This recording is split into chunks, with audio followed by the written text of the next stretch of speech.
very rare and truly a collector's item, which was meant for those जिन्होंने 2 साल 11 महीने 17 दिन लगातार मेहनत करके इस किताब को मुकम्मल किया था। My dear friends, तो पेश करते हैं द कॉन्स्टिट्यूशन ऑफ इंडिया, हमारे भारत का संविधान। ये कोई आम किताब नहीं है, बल्कि प्रतीक है हमारे मुल्क का। पर कभी सोचा है आपने कि ये मुल्क आखिर होता क्या है? समाज शास्त्री कहते हैं कि एक ही नस्ल, धर्म, जबान, परचम और हुक्म को मानने वाले बाशिंदों के समूह से बनता है एक मुल्क, एक देश। मगर हिंदुस्तान जैसे बहुत सी भाषाओं, धर्मों और तमाम जातियों एवं प्रजातियों वाले सब कॉन्टिनेंट को किसी तंग नजरिए से नहीं देखा जा सकता है। और ऐसे मुल्क, ऐसे समाज में पुरानी नीतियों को तोड़कर सबको साथ लेकर आगे चलने के लिए किसी पुराने कानून से भी काम नहीं चल सकता है। इसीलिए हमारे पुरखों ने बनाया था हमारा संविधान, हमारा कॉन्स्टिट्यूशन, हमारा आईन। लेकिन ये काम इतना आसान नहीं था। इसमें भी बहुत सी बाधाएं आई और काफी विषम परिस्थितियों का सामना हमारे कॉन्स्टिट्यूएंट असेंबली मेंबर्स को करना पड़ा। अंग्रेजों ने सन 1935 में गवर्नमेंट ऑफ इंडिया एक्ट बनाया। ये एक्ट भारतीयों की उम्मीदों से न सिर्फ कम और अलग था, बल्कि इसकी वजह से कांग्रेस और मुस्लिम लीग के दरमियान दूरियां और बढ़ने लगी। दूसरे विश्व युद्ध के बाद ब्रिटेन के तत्कालीन प्रधानमंत्री क्लेमेंट एटली ने कहा, भारत के लिए नया संविधान बनाने का और मुसलमानों को अलग से अधिकार देने की मुस्लिम लीग की मांग पर काम फौरन किया जाएगा।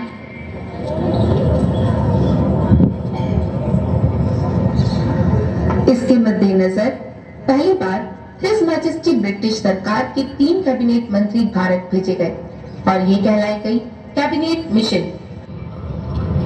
मैं मौलाना अब्दुल कलाम आजाद और मेरे साथी नेहरू जी और सरदार जी इस वक्त यहाँ पूरे हिंदुस्तान की आजादी की पेशकश लिए मौजूद है।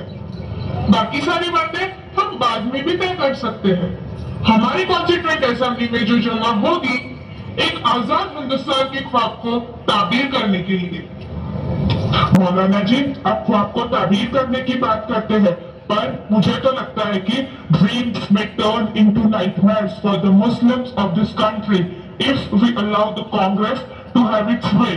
That's why it's imperative that we Muslims of India have its own group of states and they may decide its own constitution. But Muhammad Ali Jinnah ji, this is not acceptable to us. We are here to discuss the fate of united India and not to break India into pieces. And if this is the purpose of this mission, I'm afraid we have no business being here. ये तो सिर्फ शुरुआत थी, चुनौतियां तो और भी आनी बाकी थी। संविधान सभा में जितनी तीखी और गर्म बहस भाषा के सवालों को लेकर हुई, उतनी और किसी विषय पर नहीं हुई। मेरा मत है कि हिंदी और केवल हिंदी इस देश की राष्ट्रभाषा हो सकती है। जहाँ तक दक्षिण भारत के नागरिक और सदस्यों का सवाल है, जैसा कि हमारे टीटी कृष्णमाचारी जी, मैं स्वीकार करता हूँ कि कुछ वर्षों तक कार्यवाही को अंग्रेजी में चलाना होगा। उन पर हम जबरदस्ती कुछ लाद तो नहीं सकते, मगर अंत में हिंदी ही हमारी राष्ट्रभाषा होगी और साथ में देवनागरी हमारी राष्ट्रलिपि। As my friend Sheikh Govind Das said, I would so convey a warning on behalf of the people of South India, because there are already elements there who want separation, and it is up to us to firmly try and keep those elements down. And my friends in UP, do not help in any way by repeatedly logging the idea of Hindi imperialism. So, it's up to my friends in UP to have an unbroken, undivided whole India, or it's up to them to have only a Hindi India. मुझे ये देखकर सख्त मायूसी हुई कि इस तरफ से लेकर उस तरफ यानी हर तरफ तंग खाली छाई हुई है। मैं सिर्फ इतना कहना चाहूंगा कि ऐसा तंग के मत लेकर हम दुनिया की बड़ी का कभी नहीं बना पाएंगे। ऐसे हालात में एक विशेष कमेटी बनाई गई और श्री के एम मुंशी और श्री गोपाल स्वामी अयंगर को कोई ऐसा फार्मूला इजाद करने का काम दिया गया जिससे भाषा के सवाल पर सब संतुष्ट हो सके। The final decisions turned out that Hindi was adopted as a language for all official purpose of the Union under the Constitution. Hindi को ही हमारी राष्ट्रभाषा घोषित किया गया। The subsidiary decisions were that English was kept going for the period of 15 years until the Hindi could establish itself where English stood.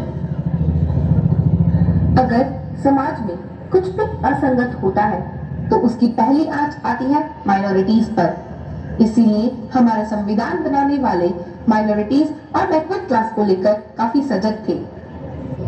कितने दिनों तक हम ये रक्षा कवच प्रदान करेंगे, वो भी तो तय करना होगा। लेकिन मुंशी जी, खतरा तो ये है कि हमने विशेष वर्गों को आरक्षण दे दिया तो बाकी के लोग भी आरक्षण की मांग करेंगे और भारत भर में जातिवाद का जहर फैलता जाएगा। जहर तो हमने पिया है सदियों से और फिर भी हम जिंदा है। एक बार हमें आपके बराबर आने का मौका तो दीजिए सरदार जी, फिर देखिए हम कैसे आगे निकल जाते हैं। और ये काम बिना आरक्षण के नहीं होगा। अगर आपको मेरी बातें जहरीली लग रही है तो मैंने अपना इस्तीफा तैयार कर रखा है, आप खुद ही ले लीजिए।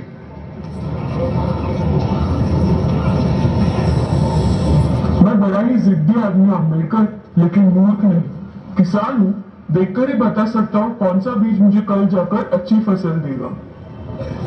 संविधान सभा के सेंट्रल हॉल में 3 साल में बहुत से प्रस्ताव, अनुच्छेद और नुक्ते रखे गए, पास किए गए और बिल्कुल अंत में पारित हुई हमारी उपदेशिका यानी प्रियम्बल, जो संविधान में सबसे पहले आती है।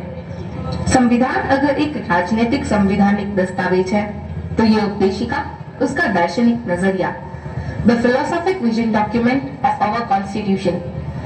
इस उपदेशिका की नींव शुरुआत में संविधान सभा के 5वें ही दिन 13 दिसंबर सन 1946 को रख दी गई, जब पंडित जवाहरलाल नेहरू ने सभा में एम्स एंड ऑब्जेक्टिव्स रेजोल्यूशन को रखा था।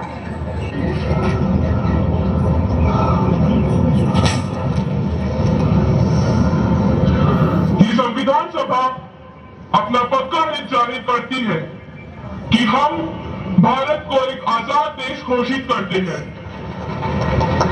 आजाद हिंदुस्तान को अपनी सारी सत्ता जनता से ही हासिल होगी और इसकी गारंटी देते हैं कि भारत की पूरी आवाम को सियासी, सामाजिक और आर्थिक इंसाफ, दर्जे, तरक्की और कानून के आगे बराबरी, विचार, ये सारे ख्याल, बयान, राय, धर्म, पूजा, नौकरी, संगत और काम की आजादी, माइनॉरिटीज, पिछड़ों, आदिवासियों और दूसरी दबी पिछड़ी जातियों को माकूल सुरक्षा, गणराज्य की सीमाओं और जमीन की अखंडता की हिफाजत, ताकि एक अधीन देश दुनिया के तमाम मुल्कों में अपना सही सम्मानित स्थान पा सके और तन मन धन से विश्व शांति और मानवता के कल्याण में अपना हाथ बटा सके।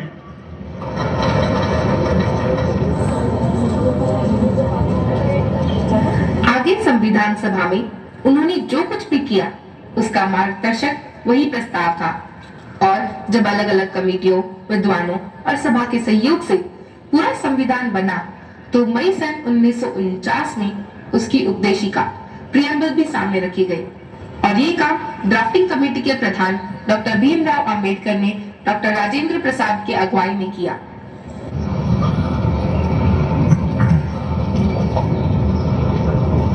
We, the people of India, having solemnly resolved to constitute India into a sovereign, socialist, secular, democratic republic and to secure to all its citizens justice, social, economic and political liberty of thoughts, expression, belief, faith and worship, equality of status and of opportunity, and to promote among them all fraternity, assuring the dignity of the individual and the unity and integrity of the nation.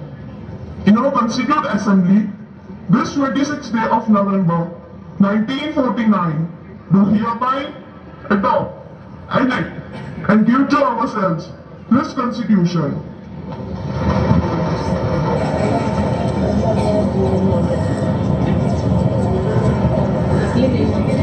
अब सिर्फ एक ही काम बचा था, संविधान का अनुमोदन और उस पर सारे सदस्यों के हस्ताक्षर। It now remains to put the motion moved by Dr. Bhimrao Ambedkar to the vote of the House. The question is that the Constitution settled by this Assembly be passed. The motion is adopted.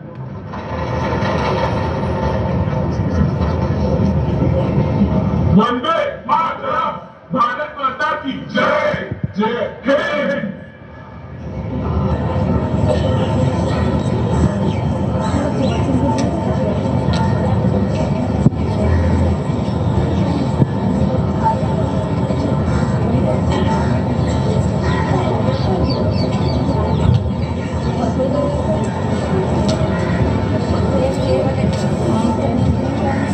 आज 7 दशकों के बाद जब हम मुड़कर अपने संविधान की ओर देखते हैं तो हैरत होती है इस दस्तावेज को बनाने वालों की सूझबूझ पर। जैसा कि विद्वान रैमल ऑस्टिन ने लिखा है, equipped with the basic qualifications, attitudes and experience for creating and working a democratic constitution, Indians did not default, they twisted destiny। यानी गणतंत्र चलाने के गुणों और अपने हुनर, हौसले, हिम्मत की बदौलत हिंदुस्तानियों ने किस्मत से मिलन की लगाई ये बाजी हारी नहीं, जीत ली है।